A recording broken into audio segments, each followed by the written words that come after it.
अगर कोई बंदा प्लॉट लेना चाहे, फाइल लेना चाहे, तो वो कैसे लेगा? क्या सिस्टम होगा? किस तरह यानी कि वो आपको अप्रोच करेगा?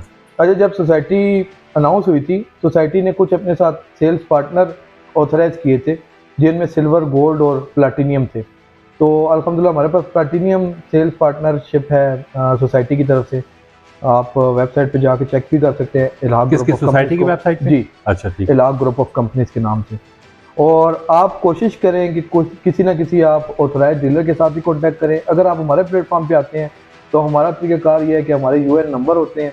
आप अगर सर्च करेंगे गूगल पे भी इलाहा ग्रुप ऑफ कंपनीज आएगा, आपके थ्रू भी नंबर स्क्रीन पे इंशाल्लाह चल रहा होगा, तो वहाँ से भी लोग कॉन्टैक्ट करेंगे। तो यूएन नंबर है, वहाँ पे आप कॉन्टैक्ट करेंगे, अपना डाटा हमें सेंड करेंगे, हम आपको एक पीडीएफ जनरेट करके देंगे सोसाइटी की तरफ से। आफ्टर फ्यू डेज इंशाल्लाह आपको हम फाइल हैंड ओवर करेंगे। और यही इसका सिंपल सा प्रोसीजर, लेंथी प्रोसीजर नहीं है। आफ्टर दैट इंस्टॉलमेंट्स हैं या इसकी कोई और पेमेंट्स हैं, तो वो सोसाइटी वक्तन फ़वक्तन आपको एसएमएस के थ्रू जो नंबर आपने प्रोवाइड किया होता है उसके ऊपर आपको वक्तन फ़वक्तन एसएमएस भेजती रहती है कि अभी आपने क्या करना है और किस तरह चलना है। बाकी हम आपको सर्विस देने के लिए हर टाइम अवेलेबल है। जिस टाइम आपको कोई क्यूरी हो, कोई मसला हो, कोई टेंशन हो, तो आप हमें कॉन्टैक्ट कर सकते हैं।